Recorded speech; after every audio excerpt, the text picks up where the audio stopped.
마가복음 이적 사건 가지고 우리가 계속해서 말씀을 함께 나누고 있습니다. 오늘은 중풍병자 치유 사건이죠.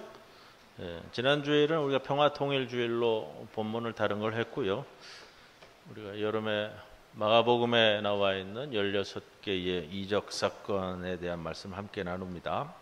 이적 사건은 항상 기억하셔야 될 것이 있습니다. 이적 사건이 기록되고 있는 것은 마가복음서 기자가 우리에게 전해주고자 하는 메시지와 목적이 있다라는 것을 꼭 기억하시고요. 오늘 예수님께서 가버나움에 다시 돌아오시는 장면으로 말씀이 시작이 되죠. 가버나움은 갈릴리 전도의 본부와 같은 지역입니다. 우리가 기억을 하셔야 되고, 집으로 돌아오셨는데 그 집은 누구의 집이죠? 시몬의 집일 것으로 이야기가 됩니다. 시몬의 장모의 열병을 고쳐주셨던 그 집이고요. 그 집이 많은 사람들이 모여들었고, 우리 주님께 다가갈 수 없기 때문에 중풍병자의 아마도 지인 중에서도 친구들이었을 것이다 이렇게 여겨집니다. 지붕을 뚫고 달아내려 치유함을 받는 사건. 그 치유함을 받는 사건 가운데에서 주님께서 하신 말씀이 있죠. 5절 말씀입니다. 그리고 오늘 우리 본문 말씀의 이 제목이기도 하고요. 예수께서 그들의 믿음을 보시고 중풍병자에게 이르시되 작은 자야 내 죄 사함을 받았느니라. 오늘 본문의 핵심 구절이 될 겁니다. 그들의 믿음을 보시고 여러분, 그들의 믿음을 보셨다 했는데 그 믿음이 어떤 믿음일까요?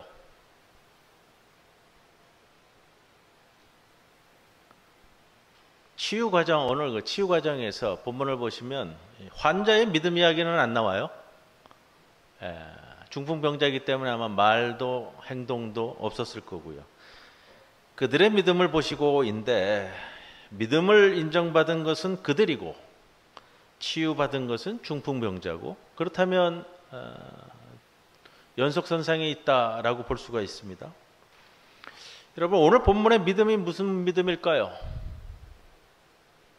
침상을 메고 가는 믿음일까요? 지붕을 뚫고 달아내리는 열심 있는 믿음, 병자를 구하기 위한 열심과 헌신이 결과적으로는 치유를 일으키고 예수님의 마음을 움직이는 믿음일까? 여러분 어떻게 생각하세요? 그렇죠? 열심히 믿음일까요? 열심을 내는 건 믿음이죠. 근데 오늘 예수님께서 말씀하시는 이 믿음이라는 것이 열심 그 이상의 것은 뭐가 없을까요? 앞으로? 앞으로 이 질문을 가지고 오늘 말씀을 시작합니다. 지난번 본문 우리 기억하시죠? 나병 환자 사건이었어요. 나병 환자의 치유 사건의 핵심 주제는 죄사함이다 말씀드렸습니다.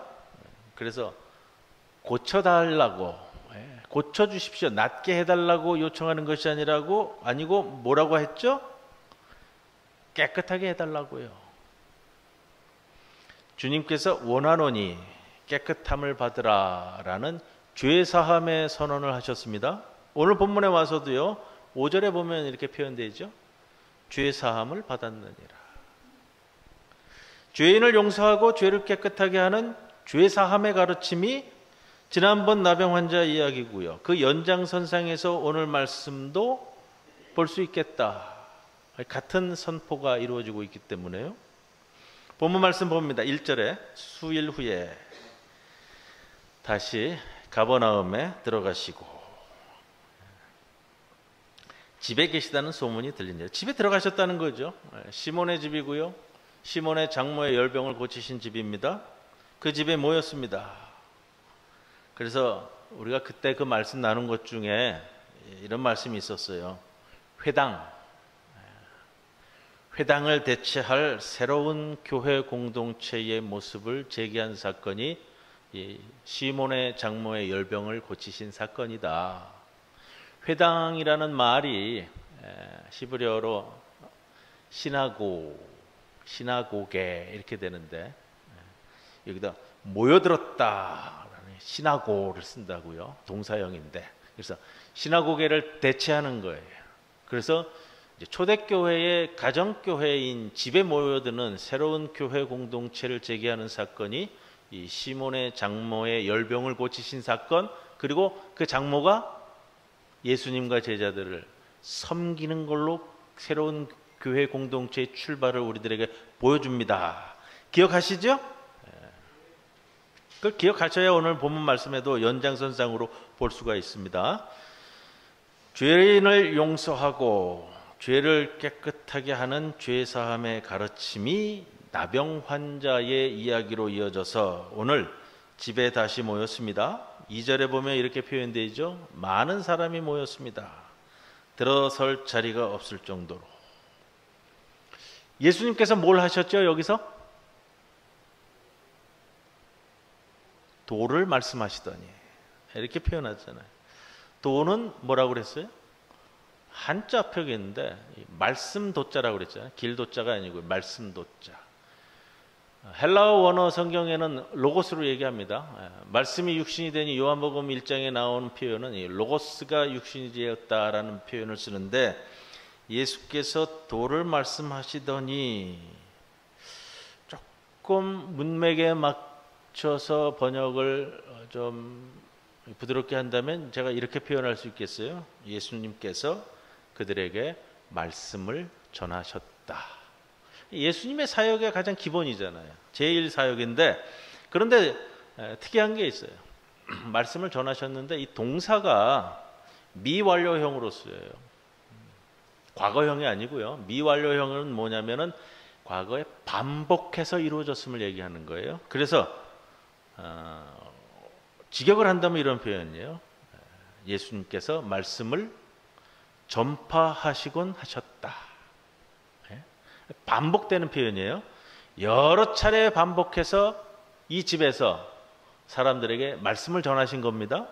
그리고서 그 과정 중에 오늘 일어나는 사건이에요.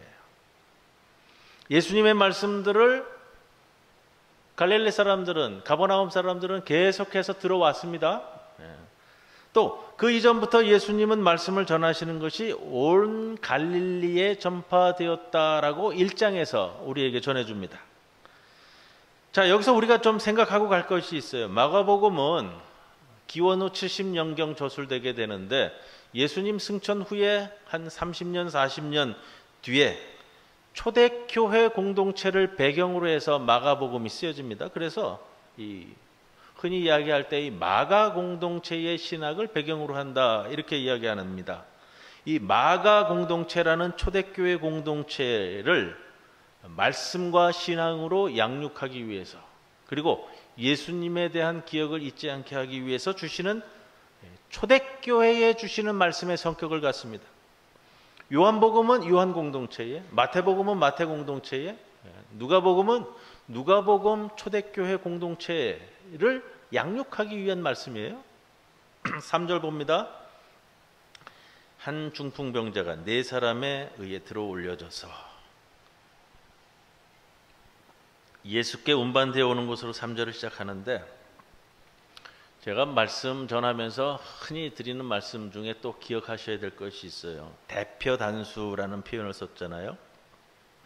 나병 환자 이야기에서도요, 나병 환자로 대표되면서 전 공동체의 인원을 이야기한다. 대표로 나타내는 단수적 표현입니다. 오늘 중풍병자도 마찬가지예요. 중풍병자 한 사람으로 상징하는 문학적 기법이에요. 중풍병자로 표현되고 있는 공동체를 설정을 하고 그 중풍병자로 이야기되어지는 교회 공동체에게 무슨 메시지를 주고자 하는가, 이거를 표현하는 겁니다.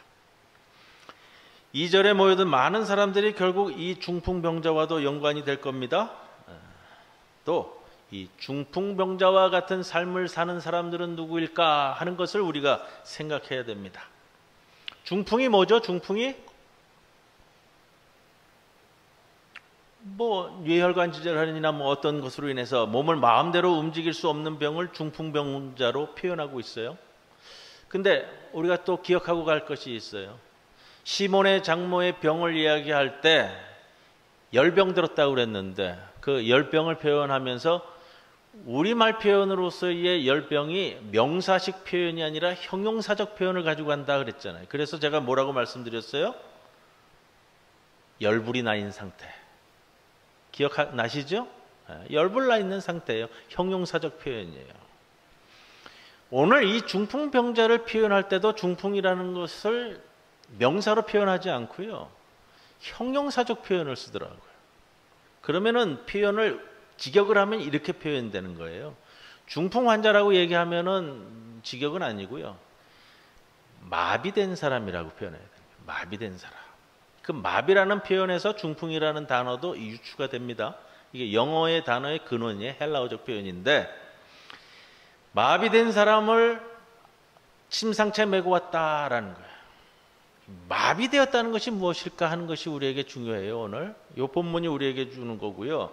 우리는 이미 압니다. 마가복음의 이적 이야기에서 나오는 이 병들의 모습이, 병든 모습이 그 병만을 일컫는 것이 아니라는 것을 우리는 이미 압니다. 마비되어서 옴짝달싹 못하는 사람, 표현하면 그런 거예요. 뭔가 충격이 있었을 수도 있고요. 외부적 영향일 수도 있고요. 내부적 고민일 수도 있고요. 뭔가에 의해서 영향을 받아서 옴짝달싹할 수 없을 정도로 몸을 움직일 수 없는, 운신할 수 없는 마비된 사람을 설정해 놓고 우리에게 메시지를 주고 있습니다. 그것이 무엇 때문인지는 뒤에서 다시 다룰 거고요. 3절에 보면 침상체에 운반해 옵니다. 문제는 근데 그 다음에 생겼어요. 더 이상 중풍병자를 예수님께 접근시킬 수 없는 예기치 못한 상황에 봉착했습니다. 그리고 그 이유를 4절에서 간단히 이렇게 표현합니다. 무리들 때문이다. 무리들 때문에 그에게로 데려갈 수 없었다는 겁니다. 2절에 이미 우리는 문 앞까지도 자리 잡지 못할 정도로 많은 사람이 모여졌음을 압니다. 모여든 무리가 하도 많아서 들어갈 문이 막혀버렸기 때문일 겁니다. 예수님은 집 안에 계십니다. 그러나 들어갈 수 있는 문은 많은 사람들에 의해서 막혀 있습니다. 예수님은 그곳에서 말씀을 전하고 계십니다. 그러나 그 말씀에 가까이 접근할 수 있는 길은 무리들 때문에 봉쇄되어 있습니다. 예수님의 계신 집의 문은 막혀 있고 예수님의 말씀을 접할 수 있는 길은 차단되어 버린 셈입니다. 오늘 본문의 앞에 말씀이 1장 45절에 보면 예수님이 동네에 들어가지 못하는 상황과 너무 흡사하지 않을까라는 생각을 해봅니다. 마가복음 기적 이야기에서 중풍병자 사건부터는 예수님의 사역에 논쟁이 붙기 시작합니다. 이게 좀 달라져요. 1장 사건과 2장 이후의 사건에는 예수님이 이적을 베푸시는데 치병 이야기라고 그래요. 병을 고치시는 이야기인데 예수님의 사역에 토를 달고 논쟁이 붙기 시작해요.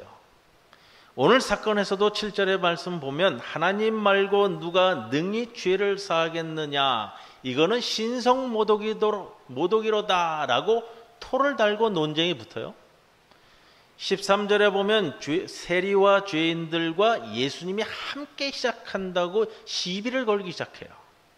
18절에 가면 제자들이 왜 금식하지 않느냐고, 또 안식일에 이삭을 자른 사건을 가지고 시비를 걸어요. 이게 다 논쟁이 붙는단 말이에요. 근데 이게 율법학자들 뿐만이 아니라 일반 사람들까지도 예수님의 사역과 제자들의 행동에 대해서 토를 달기 시작하는데, 그 토는 이런 거예요. 왜 그러느냐? 어째서 그러느냐? 무엇 때문에 그러느냐라는 거예요. 그래서는 안 되는데 예수님과 제자들은 그렇게 한다라는 거예요. 당시 사회에는 그래서는 안 된다는 나름 통념적인 기준이 있어요. 하나의 사회적 통념으로 구축되어 있는 당시의 율법적 시각으로 보면 예수님과 제자들은 해서는 안 될 일을 하고 있고요, 마땅히 해야 할 일을 하지 않는 사람들이에요.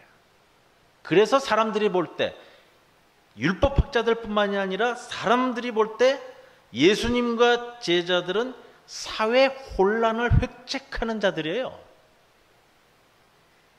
그래서 이후로는 이 치유 사건에 있어서 항상 논쟁이 뒤따르는 거예요. 그러나 그 논쟁이 중요한 것은 그 논쟁을 해소해야만 예수님의 사역의 본 모습이 보이기 때문에 그렇습니다. 그 논쟁들은 대부분 율법에 따른 사회적 통념에 관한 논쟁이에요. 그 사회적 통념에 대한 것을 이야기할 때 정형화된 장소로 이야기되어지는 것이 동네나 도시, 마을입니다.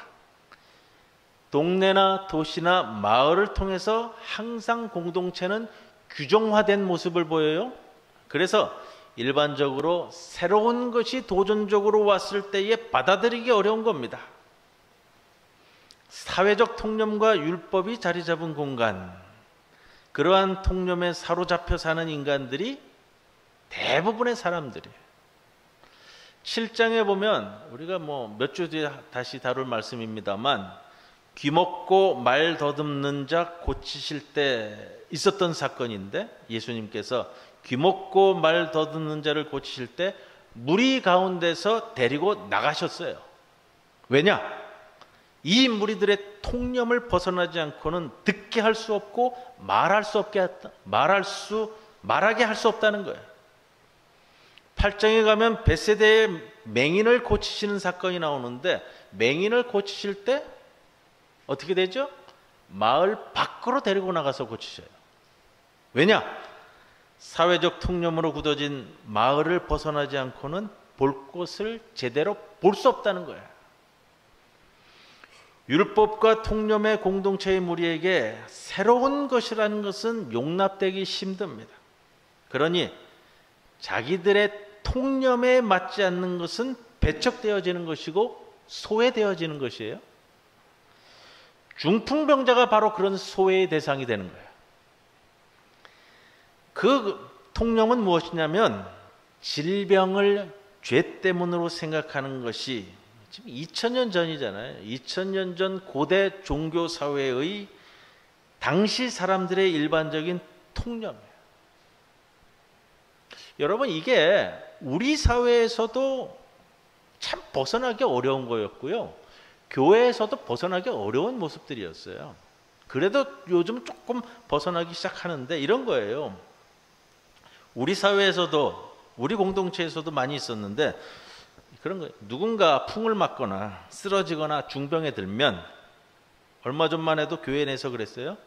무슨 말을 하죠? 죄 지어서 죄 받았다고. 이러한 인식 없어지는 거 참 쉽지 않더라고요. 무슨 죄를 저 사람이 얼마나 지어서 적골이 되었냐고 이렇게 손가락질했어요. 예전에 섬기던 교회에서 80이 넘으신 원로 장로님이 암이 들었는데, 장로님이 그 암이 생겼다는 것보다 더 심리적으로 디프레션 되더라고요. 물론 그 연세에는 다 그렇게 디프레션 되는데, 이런 사고예요. 내가 평생 얼마나 주님의 교회를 위해서, 주님과 교회를 위해서 섬겨왔는데 내가 왜 암이냐, 이거. 받아들이기 어려운 거죠. 그렇게 생각하다 보니까 교인들 보기도 창피하고 얼굴을 못 들겠다 그러는 거예요. 여러분, 이런 접근이 신앙적으로 맞아요?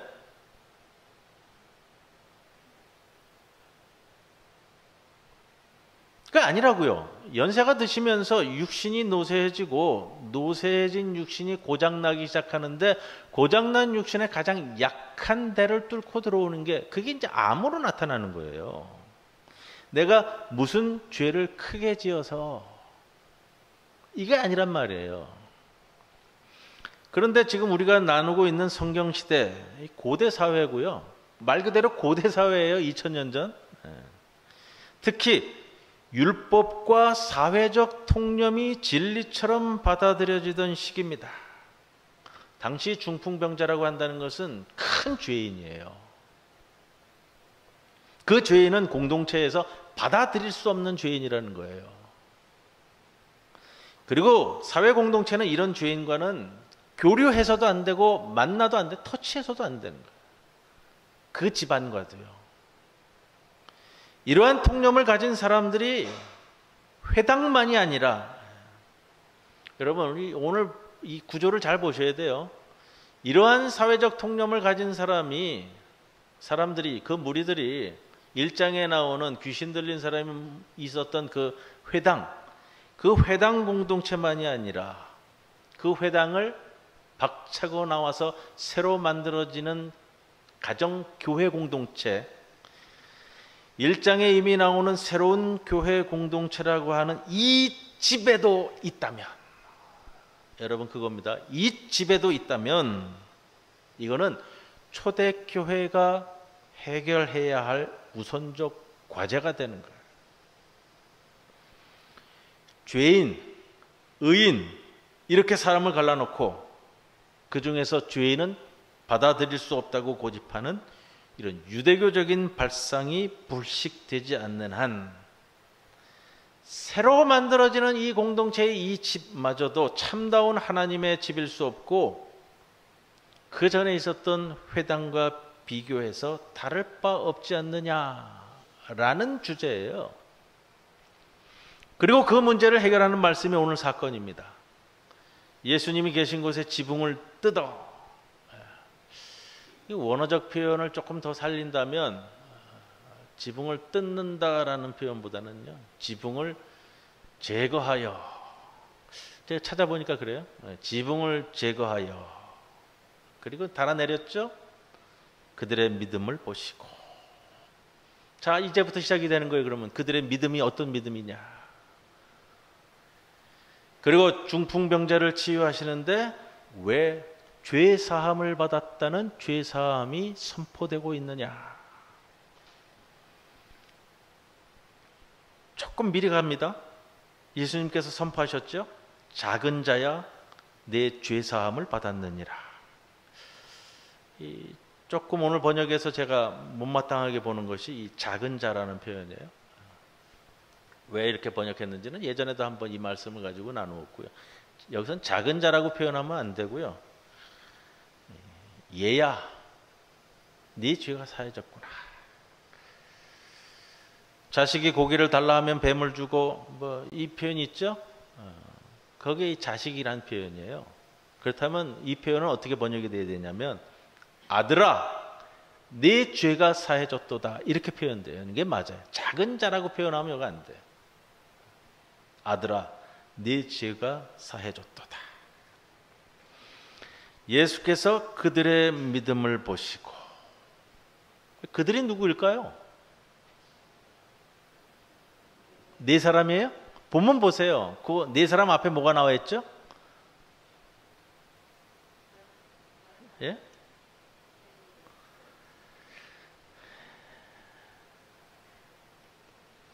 삼 절 보세요. 사람들이 한 중풍병자를 네 사람에게 메워가지고,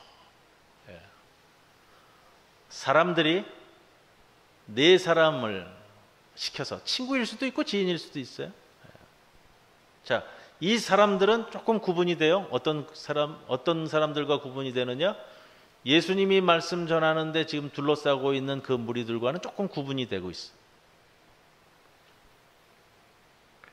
사람들이 네 사람을 시켜 침상을 들게 했는데 그 사람들일까? 아니면 네 사람으로 한정되어질까? 거기에 중풍병자도 들어갈까? 포함이 안 될까? 이와 같은 믿음을 인정받은 것은 그들이고 치유함을 받은 것은 중풍병자인데 예수님은 왜 그들의 행위를 믿음으로 간주해서 중풍병자를 낫게 하실까? 율법 체제 하에서 죄인들을 배관시하고 소외시키는 것은 당시 사회의 일반적인 통념이에요. 죄인과는 접촉하면 안 돼요. 죄인과는 교류를 안 하는 거예요. 공동체에서 소외시키고 내치는 거예요. 무리들 때문에 그에게 데려갈 수 없었다. 율법적인 통념에 사로잡힌 무리로서는 죄인을 용납하고 용서한다는 것은 있을 수 없는 일이에요. 왜? 우리는 의인이니까. 여기에 중풍병자를 예수께로 운반하기로 한 무리들과 또 이 네 사람의 행위는 사회적 통념에 사로잡힌 무리들과는 달랐습니다. 그들의 행동은 용서와 용납을 전제하고 있어요. 의인과 죄인이라는 것을 나눠서 내치는 것과 다르다는 얘기예요.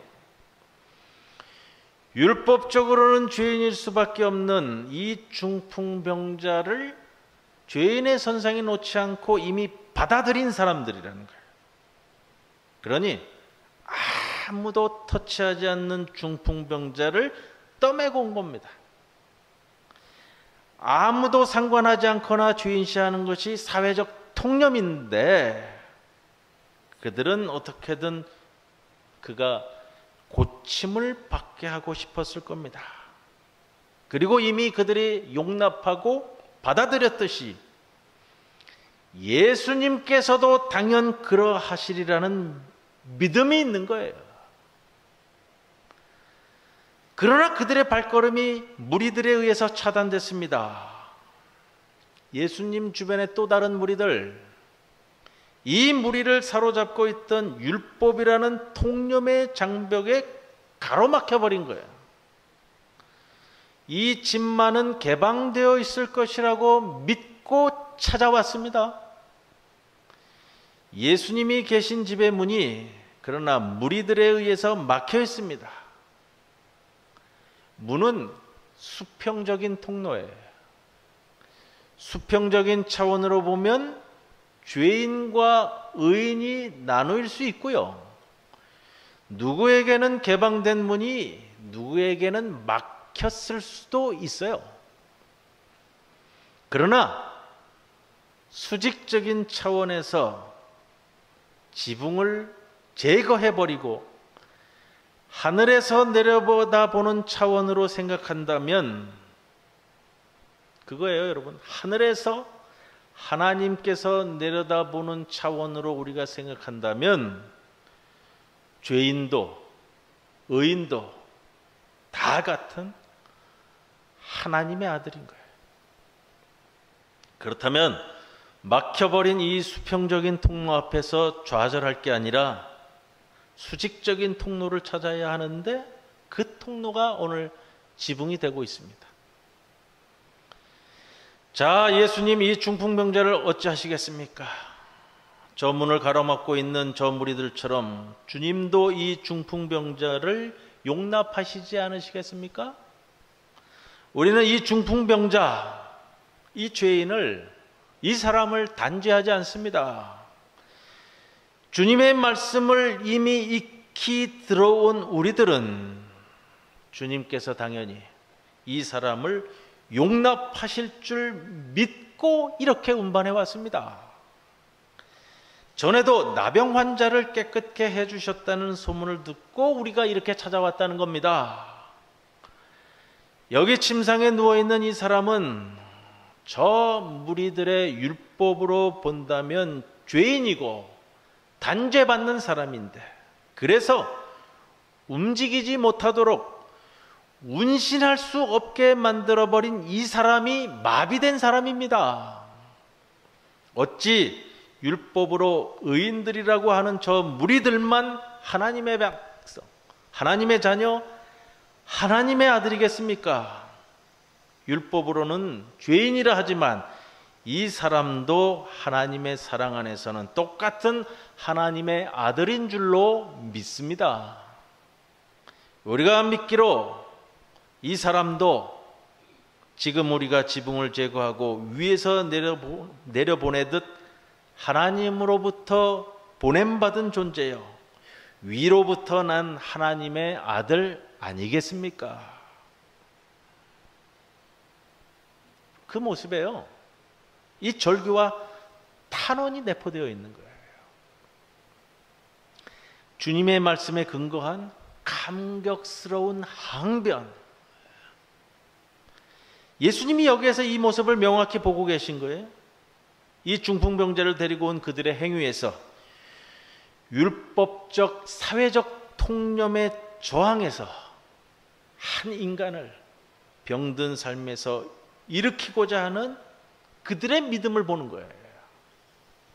그리고 그들의 간절함에 그대로 응하시는 거예요. 아들아, 네 죄들이 사해졌구나. 그들의 믿음이 무엇이에요? 그 믿음은 병자를 구하기 위한 열심이었습니다. 그러나 믿음은 열심 그 이상입니다. 왜 이런 기적 이야기의 이 믿음이 열심 이상의 의미를 갖지 못하겠습니까? 이 행위에 나타난 그들의 믿음은 한마디로 말씀드리면 이런 거예요. 죄인까지도 용서하시는 하나님의 사랑에 대한 새로운 깨우침이자 그러한 하나님의 사랑에 대한 신뢰, 이것이 그들의 믿음이에요. 열심을 넘어서는 죄인까지도 받아들이신다는 하나님의 사랑에 대한 신뢰라는 거예요. 그리고 이것은 중풍병자를 향한 예수님의 선언이 있는 거예요. 아들아. 아들로 불리우지는 거예요. 그 전에는요, 죄인이기 때문에 공동체에서도 소외되고 배척되고 물리쳐져서 아무도 교류도 하지 않고 만나지도 않고 이야기도 하지 않는 사람이 예수님께서 아들이라고 부르는 거예요.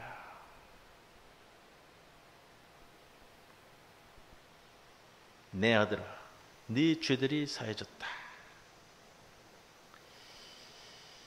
여러분, 아마도 이 말씀은 새롭게 세워져 가고 있던 초대교회 공동체를 어느 순간에 좀 트러블이 있었을 것이고요, 문제가 있었을 거예요. 이 초대교회 공동체를 바로 세우기 위한 몸부림한 말씀이었다, 이렇게 말씀드릴 수도 있습니다. 하루하루 세워져 가던 초대교회가 또다시 율법과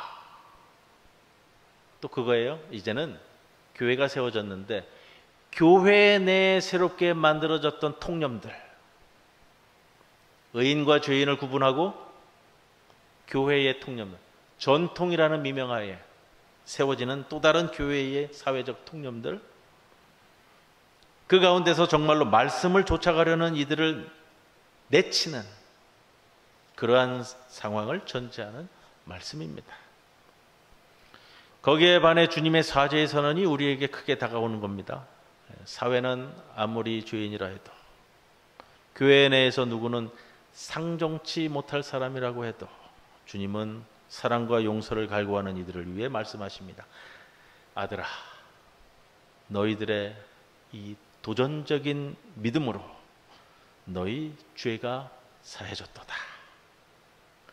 이 말씀 붙들고 또 한 주간을 살아가시는 믿음의 귀한 공동체가 모두가 되시기를 주님의 이름으로 간절히 축원을 드립니다. 아버지 하나님, 우리의 믿음을 보시고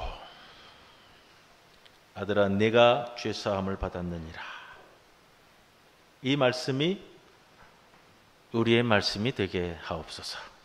예수님의 이름으로 기도드리옵나이다. 아멘.